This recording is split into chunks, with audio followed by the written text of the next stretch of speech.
Hey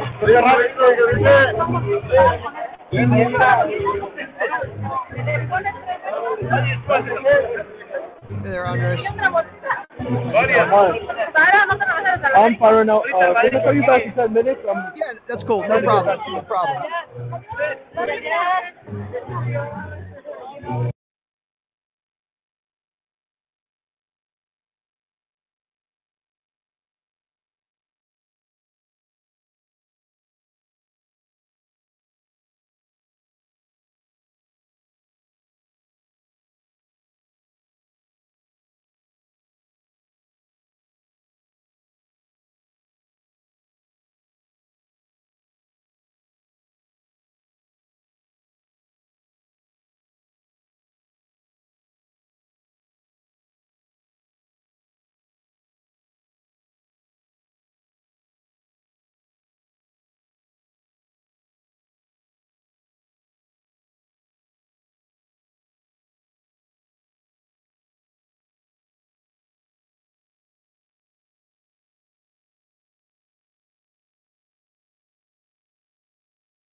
Hey Zach, how you doing today? Good. How are you? Doing good. You're the first one in, so let's give it a few minutes. I know Andres Tovar, he checked in, but he had to find a quieter place, so he'll be back in a few minutes. Okay. So just chill out for a few minutes. I'm going to mute my mic again, and we'll get started. Even if you're the only one in the Okay. next 5 minutes or so, we'll go get ahead and get started, and cover a couple of things, and then get out of here. Okay. Okay. No problem. Thanks.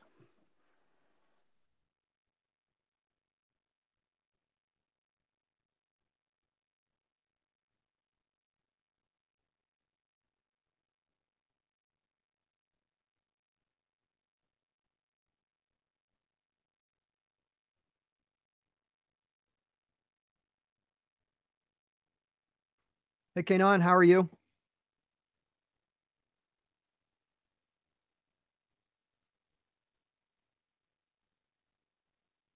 You there?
Hey guys, you there?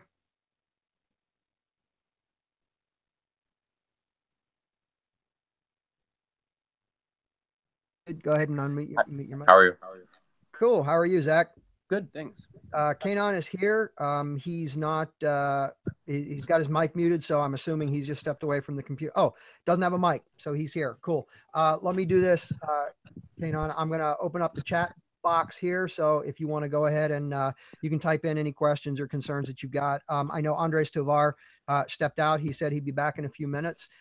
Today's chat's not going to take very long. I've already had a pretty lengthy chat with the directors and DPs, and then I just finished up meeting with the special effects people. That's why I'm a little bit late. Our chat ran a little bit long. What I want to do for today is, Zach, you're on the writing team, yes? Yeah. Kanon, are you on a specific team? Are you on the writing team also, or I can't remember, and I don't have the list in front of me. He's in the writing team. Oh, okay, cool, great. All right, so you guys have got the blue pages, yes, that I sent out earlier in the week. Mm-hmm. Yep. So I want to get your thoughts on the changes that you had suggested that were incorporated. Is it starting to work, or are there some more changes that you think would be helpful? There is a change that I want to talk about that I discussed with the directors earlier today that might be something that we want to consider. So, Kanon, you can go ahead and type in at any time, and I'll let Zach respond first, and then we'll take your written response. I like the changes that you made. I think they were really good. Definitely furthering the script and making the story really more interesting, and has a lot of good, like the added scene that you put with the discovering the body was really good. No, I'm glad you guys suggested that last week, because I think that really kind of helps make things a little more ominous and scary, and oh geez, we got something really bad going on here. The ending, I'm not sure about the scene. I can't remember who it was that suggested having Bond and Mason walking together before the scene in the asylum. I thought a lot about that, and the only reason I decided not to incorporate that is for the amount of work that it would cost us, and adding an extra scene and an extra set. That makes sense. It would be some interesting shots, but the concern, like I said, that would add an entire new setup, and I don't know that it makes it any stronger as a story. Whereas I definitely agree that the dismembered body is absolutely critical to making the story stronger. The one thing, what do you think, Kanon? Do you have any new ideas about the script that you want to share?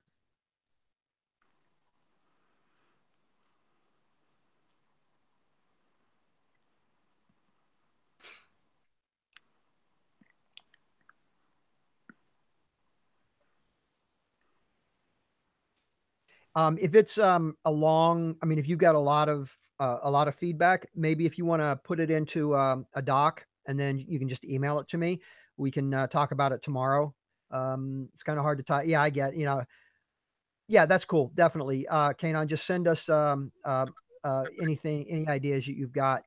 And then the other thing that I was talking about with the directors is the concern that was brought up. A couple of people brought up the concern that Von Ensign doesn't get killed, and the fear is that doesn't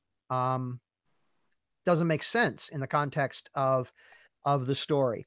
And so the thought that I was having, I kind of like the idea of the story ending with him crazy. I think it makes it more I think it makes it creepier that he's going to spend the rest of his life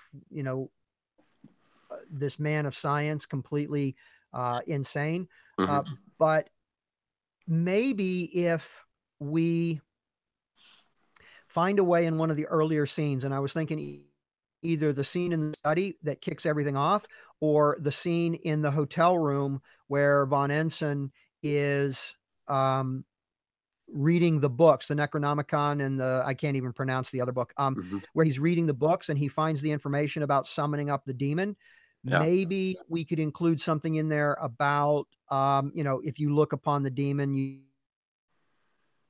destined to live a life of trapped inside your mind or something like that. Or the other possibility is maybe add that to something he learns from Zeb Watley in the saloon. Maybe we could, talk about that. You go, the demon doesn't necessarily um, kill. It could be that the demon is an honorable demon in the sense that his agreement with the town was, um, you give me one sacrifice a month and I don't eat anybody else. Maybe he only eats once a month. And since he just ate the baby, maybe he doesn't eat, who knows, but, maybe we can cover that in just an additional couple of lines of dialogue in one of the other scenes. What do you think about that?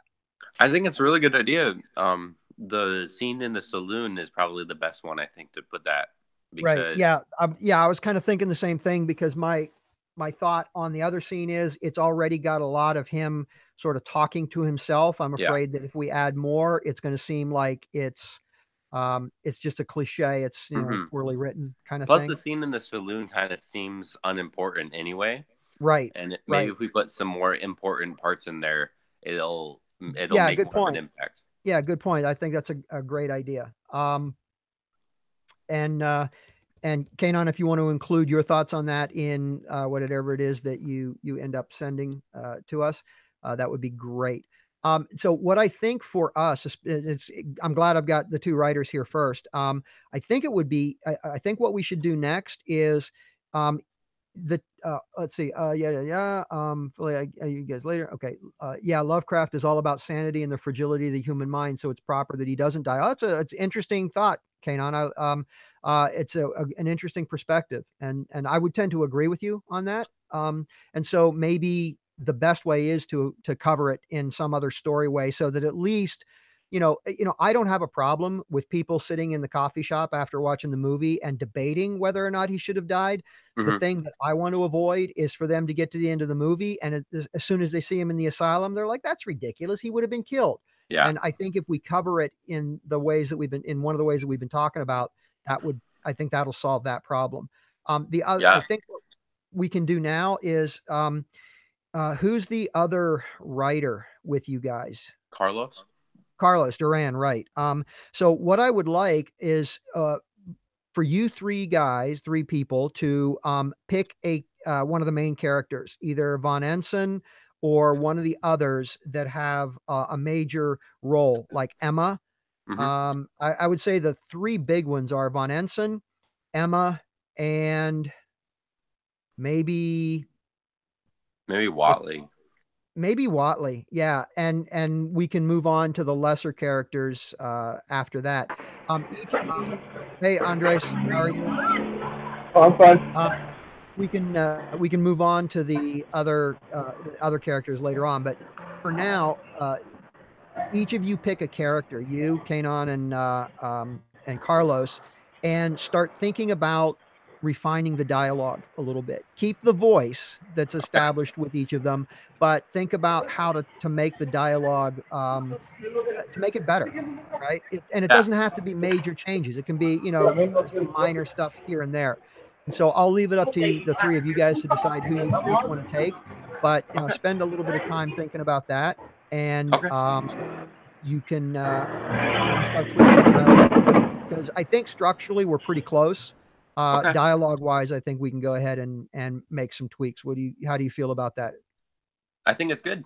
Okay, and I'll leave it up to you guys to decide who wants to do what. Okay. Okay. All right. And so, really, do you have any other thoughts in terms of story and script and that part of it? Um, I think the thing about the honorable demon kind of thing is a really good idea, and I think we should definitely do that because, like Okay.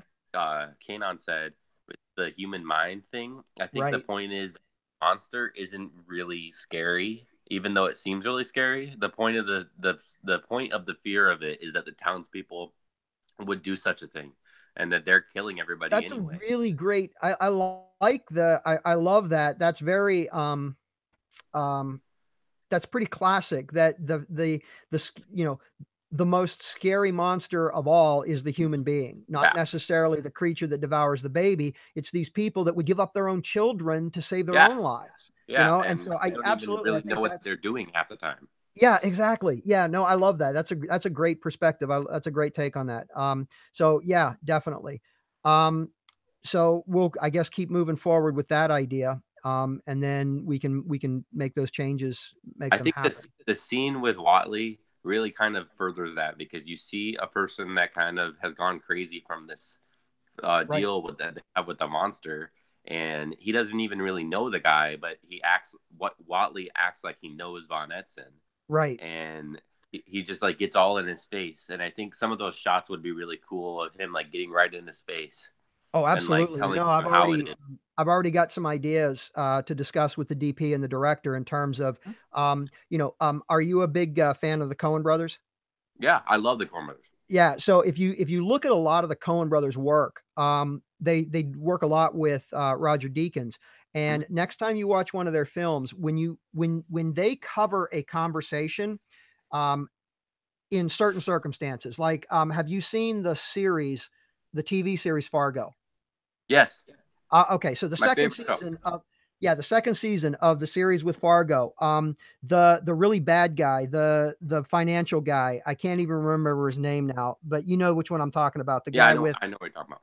okay, so they're when Varga in the third Varga, season. yeah, exactly. When they film conversations with him, they shoot his angle on a really wide lens. And so it Yeah. makes his face look long and pointy, Mhm. and it makes him look really up close. Those are some things that I think we could do with that Watley scene. And That's a good idea. when I talk to the directors and the DPs about it, that's what I'm going to suggest, because I think that kind of, not only does that wide angle lens sort of distort the perspective and make us sort of feel like we're off balance, which is Yeah. great for that scene, but it Mhm. makes what look like picture, which I think is great. And so That's a good idea. yeah, I think that's, Like in those scenes with Varga, like David Lewis has to wear like this makeup that makes him look like totally ugly and like unnerving to you. yes, And it just absolutely.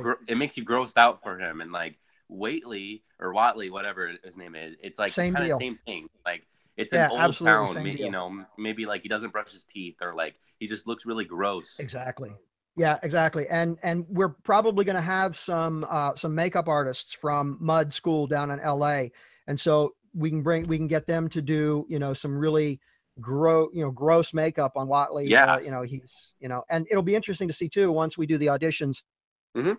to see, that we're getting in terms of the look that we might be able to find with some of these Yeah. actors. That would be cool. So yeah, I think that's definitely a great idea. It could definitely so, just show in his face like the kind of process he's gone through, like, and the town has gone through, like through this like demon thing that they have. yeah, and so I think that, the suggestion, I mean, the way, what I'm going to suggest to the directors and the DPs, um, in terms of Watley and his particular scene, I think for that, from what you're saying, I think that's really important that we try to emphasize that perhaps Watley is a good soul.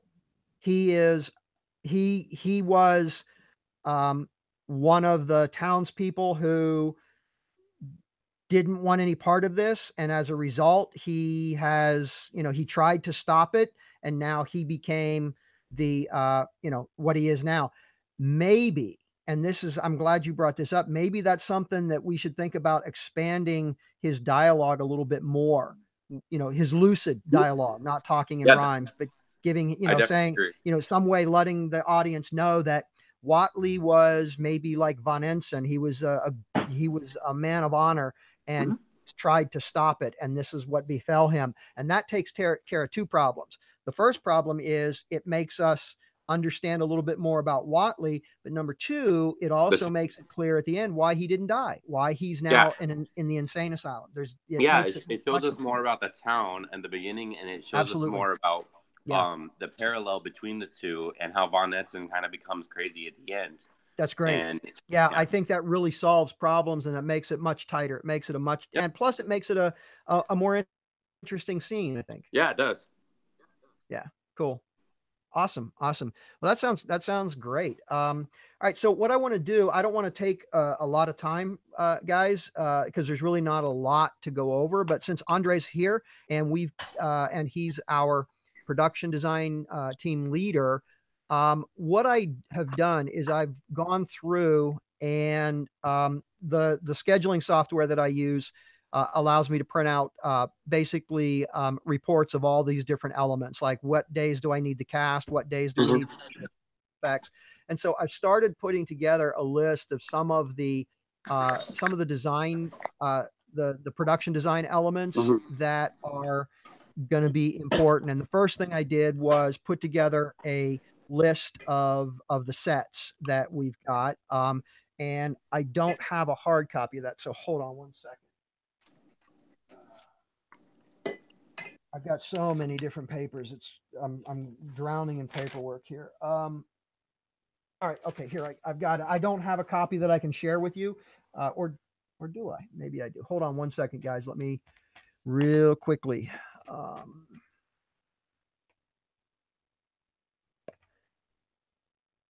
Schedules, props, schedule sets by.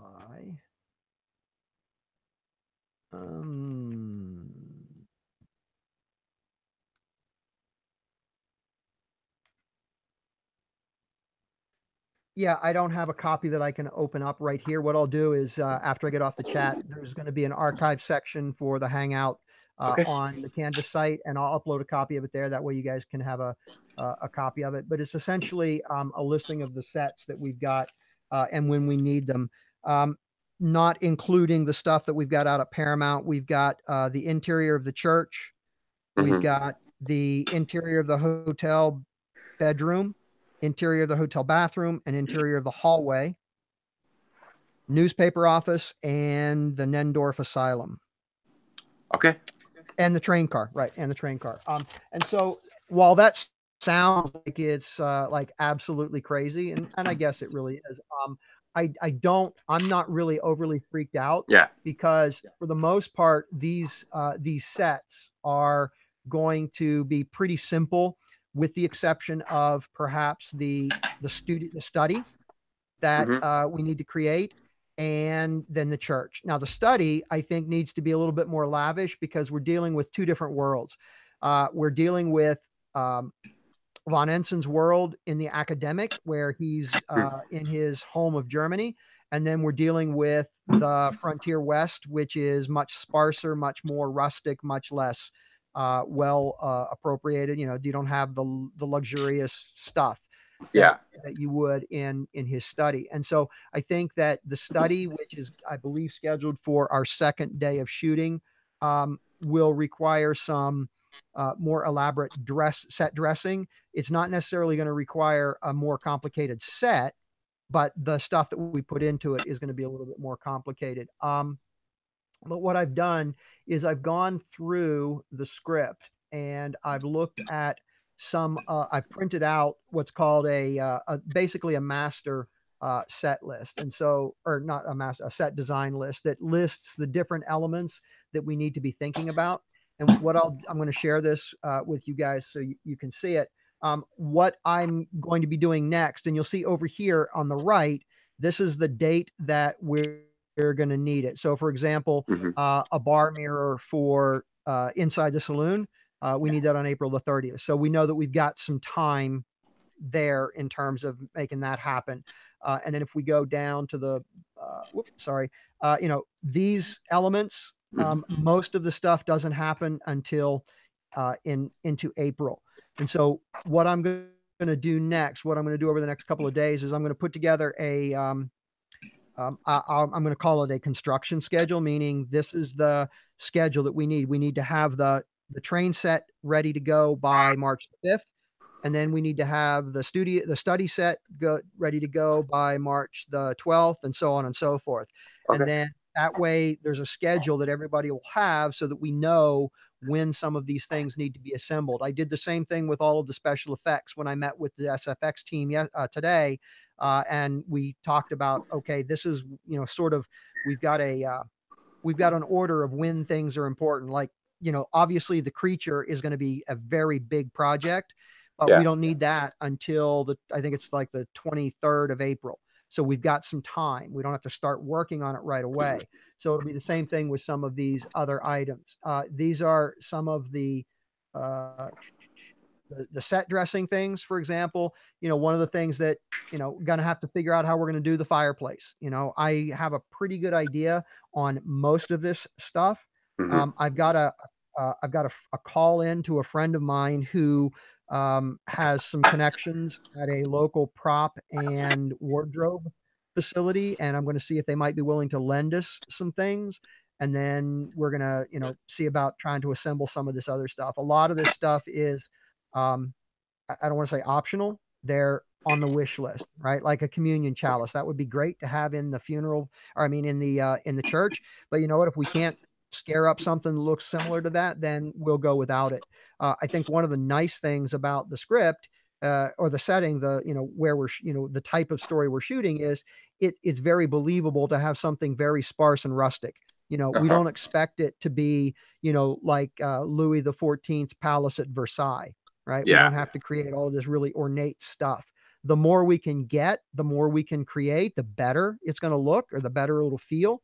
But we can certainly be somewhat sparse in the way we do it. And so what I'm in the process of doing is putting together this sort of a calendar of the stuff that we need and when we need it.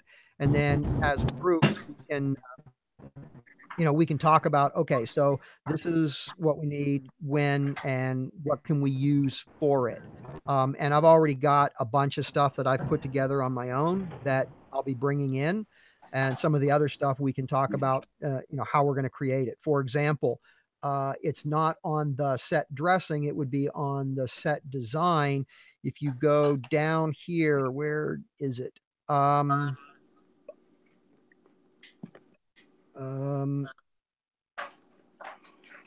sheriff's lottery sign, right? That's something that we're going to need to create. And so we need that. We don't need that until we're out at Paramount. But we need to have a schedule, and I'm going to ask if there's anybody who's interested in taking on the job of designing it, design it in Photoshop or Illustrator or whatever somebody's good or wants to use, and then send me the file, and then I'll go get it printed so that we know that we've got it for April the 30th, and all of these other things. The one thing that is, and I don't see it here, and here it is, the window signage. And what this refers to is the painted letters saloon on the outside of the saloon, right? I mean, that would be really great to have so that we can in the shot so that it looks pretty cool.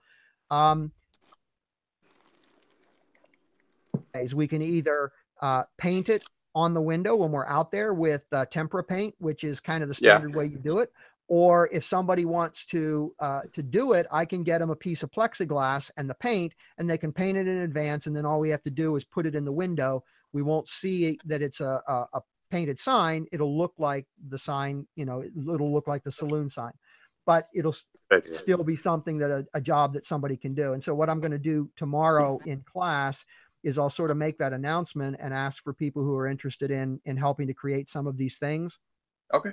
And so, that's just, we're at the stage right now where I'm going to start assembling all of the elements that we need.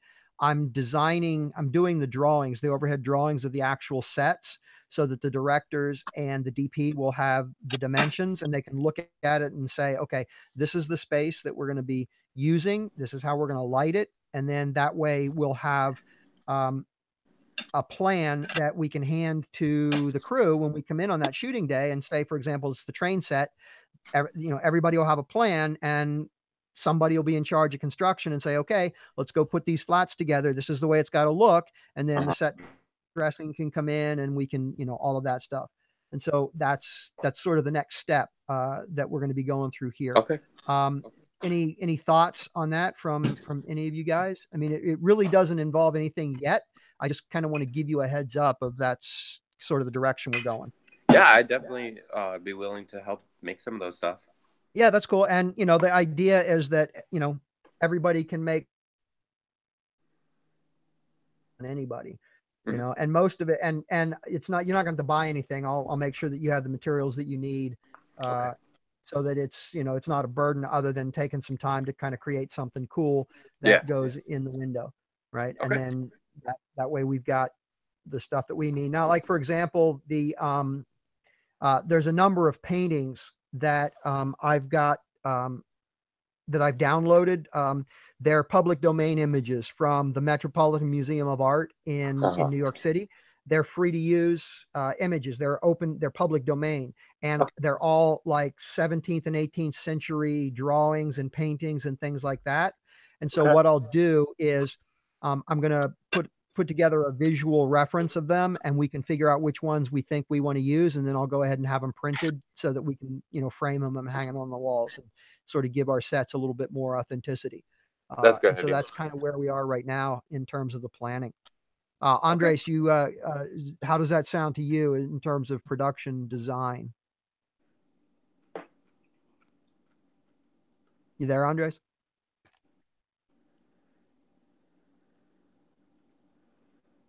He may not have a microphone either. So that's essentially where we are. So what I'm going to try to get out to everybody this week is, number one, the lookbook, which is sort of visual references for everything that we're doing, from wardrobe to sets to, you know, all of that stuff. And then sort of a schedule of the different elements and when we need to start working on them and get them ready. Like, for example, the lottery sign that I just highlighted. We don't need it until April 30th, so we can schedule the work to begin on that at the beginning of April or whatever. And then it gives everybody kind of a way of planning. How's that sound to you, Andres? You unmuted. Right. That's pretty good. Okay. Yeah. And then what we can do is you can sort of coordinate with everybody who's decided to volunteer to make some of this stuff. And, you know, that way we can kind of make sure that everything looks, is keeping in the same theme, kind of same look. Okay. Any of you guys have any questions? Like I said, there's not a whole lot to be, you know, thinking about right now. But I did want to touch base with everybody and kind of give you an update on where we are. Writers, I'm glad we got a chance to talk a little bit about the script. I think there's some really great ideas, and we'll be looking forward to implementing that and seeing how far forward that takes us. Yeah. Anything else, guys? I have one question. There's one day that I'm not going to be able to be there. Should I email you that day or something? Yeah, just email me as far in advance as you can. It's not a problem. I'll make sure that we schedule around that. And you know, and like I said, there's going to be certain days when, if you need to make up some hours, like, for example, most Fridays before we shoot a new set, like, for example, the day we're going to be shooting the train set on March the 5th. So like the Friday before that, March the 2nd, I'll be in the studio, and anybody that wants to come in and make up some hours can help me put the set together. And if there's painting to do, or, you know, do the set dressing or whatever it is. And so if you need to make up some hours, then there'll be plenty of time for that. So it's not a big deal. Okay. All right, guys. Thank you again for taking the time to hang out. And it helps me to make sure that we're all staying on track moving forward. Hopefully you guys are getting as excited as I am. I think it's really starting to come together. The special effects team is really excited because we worked through a bunch of things that we had some concerns with. And so now I'm pretty excited about that. Directors are very excited. And the DP just sent me an entire breakdown of the script of how she thinks the visual, how we're going to capture it in terms of lighting. So we're on track, man. Next thing, I'm really excited. Casting. What's that? Yeah, I'm really excited too. Yeah. All right, guys. All right. So I'm going to let you go. Enjoy the rest of your Sunday. If you have any questions, go ahead and email me, and I'll try to respond as quick as I can. Okay. Thank you. All right, guys. Take care. Yeah.